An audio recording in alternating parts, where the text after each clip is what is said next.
जब दुनिया अंग्रेजों के सामने झुकी हुई थी, तब एक शेर था जो सिर्फ अल्लाह और अपने वतन के लिए लड़ रहा था। नाम था टीपू सुल्तान रहमतुल्लाह अलैह, जिन्होंने कहा था, एक दिन शेर की तरह जीना 100 दिन लोमड़ी की तरह जीने से बेहतर है। आज हम बात करेंगे उस वीर बादशाह की जिसके लिए धर्म नहीं, देश सबसे बड़ा था। टीपू सुल्तान रहमतुल्लाह अलैह एक ऐतिहासिक, हकीकत और राजनीतिक। पहला, पिछले दौर का संदर्भ। टीपू सुल्तान का जन्म 1750 में हुआ था।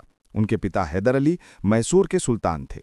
1782 में टीपू ने अपने पिता की कुर्सी संभाली और 1799 तक उन्होंने मैसूर पर हुकूमत की। उनका दौर उस समय का था जब इंडिया में मुगल कमजोर हो रहे थे और ब्रिटिश ईस्ट इंडिया कंपनी अपना प्रभाव बढ़ा रही थी।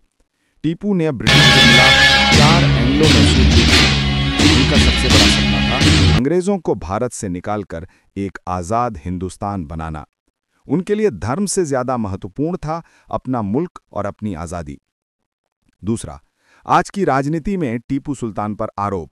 आज के दौर में बीजेपी और कुछ अन्य संगठन टीपू सुल्तान पर देशद्रोह, हिंदू विरोधी और मजहबी आतंकवादी होने के इल्जाम लगाते हैं।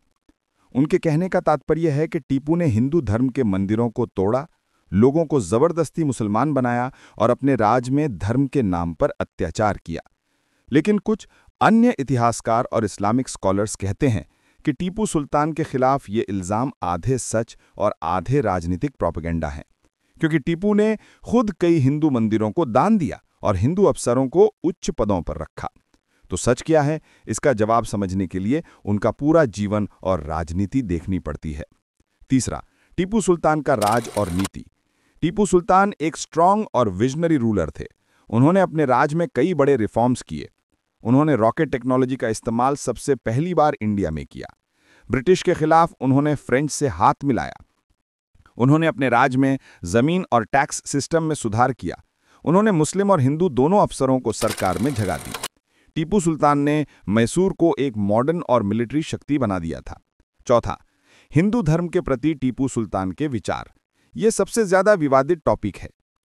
4.1 हिंदुओं के प्रति उनकी सकारात्मक सोच। टीपू ने श्रृंगेरी मठ, जो आदि शंकराचार्य की परंपरा है, को ब्रिटिश और मराठा लूट से बचाया। उन्होंने स्वामी जी को एक चिट्ठी लिखी थी जिसमें कहा था, आपका आश्रम हमारे राज में शांति और धर्म का प्रतीक है, मैं आपको अपना संरक्षण देता हूं। टीपू ने हिंदू मंदिरों को अनेक बार दान दिया और कुछ मंदिरों को टैक्स मुक्ति भी दी। उन्होंने हिंदू ऑफिसर्स जैसे कृष्णराव और शमैया अयंगार को अपनी आर्मी और कोर्ट में उच्च पद दिए। कई जगहों पर उन्होंने हिंदू जुलूस और तीजों के लिए सुरक्षा और अनुदान दिया। 4.2 आरोप और विरोध के किस्से। मालाबार और कोडागु क्षेत्र में टीपू के सेनानियों ने जब जंग लड़ी तो वहां के कुछ हिंदू लोगों को धर्मांतरण कराया गया था। यह सब जंग के दौरान हुआ जब टीपू को शंका थी कि कुछ हिंदू राज ब्रिटिश के साथ मिल रहे हैं। टीपू ने कभी कभी अपने दुश्मन राज्यों के लोगों पर कठोर नियम लागू किए। इसमें मुस्लिम और हिंदू दोनों शामिल थे। कुछ इतिहासकार कहते हैं कि यह धर्म के नाम पर नहीं, राजनीतिक और सुरक्षा के कारण हुआ था।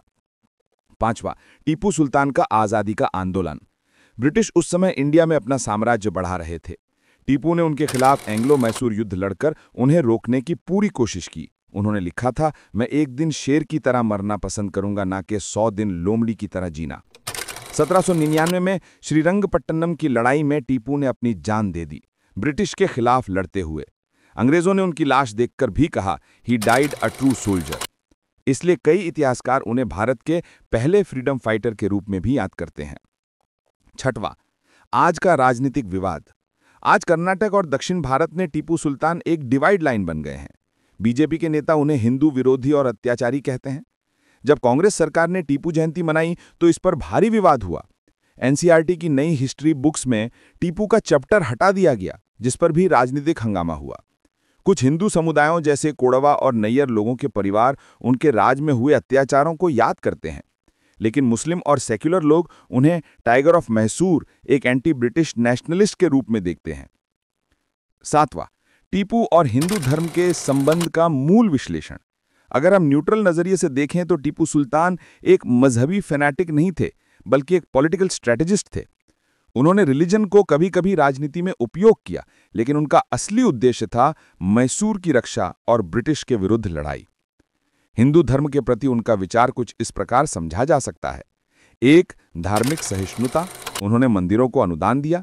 2. राजनीतिक कठोरता, दुश्मन राज्य के या ब्रिटिश के साथ जुड़े लोगों पर कदमी की। 3. अधिकार और सम्मान, हिंदू लोगों को सरकार में उच्च पद दिए। 4. संस्कृति का सम्मान, श्रृंगेरी मठ और मंदिरों के रक्षण के लिए पैसे भेजे। इसलिए उनका कैरेक्टर एक मिक्स था, जिसमें धर्म, राजनीति और राज्य हित सब कुछ शामिल था। 8वां, टीपू सुल्तान के संदेश और आज के लिए सीख। टीपू सुल्तान का जीवन बताता है कि अगर कोई राजा अपने देश और लोगों के लिए लड़ता है तो उसे धर्म के नजरिए से नहीं, कर्मों के नजरिए से देखना चाहिए। उन्होंने अपनी जान दे दी, लेकिन अंग्रेजों के सामने झुके नहीं। उनका संदेश था, आज़ादी की बिना जिंदगी बेकार है। आज के समय में जब हम देशभक्ति की बात करते हैं तो टीपू सुल्तान एक मिसाल है कि किस तरह एक इंसान अपने धर्म और देश दोनों के लिए ईमानदारी से लड़ सकता है। 9वां, निष्कर्ष। टीपू सुल्तान को देशद्रोही कहना ऐतिहासिक तौर पर गलत और अधूरा है। उन्होंने ब्रिटिश के खिलाफ अपनी जान दी, हिंदू मंदिरों को रक्षा और दान दिया, हिंदू और मुस्लिम दोनों को बराबरी से रखा। लेकिन हां, उनके कुछ युद्धों में हिंदू समुदायों को नुकसान हुआ, जिसे इग्नोर भी नहीं करना चाहिए। इतिहास में सच यही है, टीपू सुल्तान न तो पूरे हिंदू विरोधी थे, न पूरे सेक्युलर संत। वो एक राजनीतिक और सैनिक शक्तिशाली राजा थे, जिनका लक्ष्य था अंग्रेजों को भारत से भगाना और मैसूर को आज़ाद बनाना। अंतिम संदेश, टीपू सुल्तान एक नाम जिसके बारे में राजनीति लड़ती रहेगी, लेकिन इतिहास हमेशा कहेगा वो शेर था जो अपने देश के लिए लड़ते हुए शहीद हुआ था। आपकी क्या राय है, कमेंट करके बताना। हज़रत टीपू सुल्तान रहमतुल्लाह अलैह के विचार को लेकर हज़रत टीपू सुल्तान रहमतुल्लाह अलैह का एक मशहूर डायलॉग, 100 साल की कुत्ते की जिंदगी से एक दिन की शेर की जिंदगी जीना बेहतर है, इसी नारे के साथ टीपू सुल्तान रहमतुल्लाह अलैह की हिस्ट्री आपको समझ आई होगी। उम्मीद करता हूँ। जय हिंद, जय कर्नाटक, जय भारत।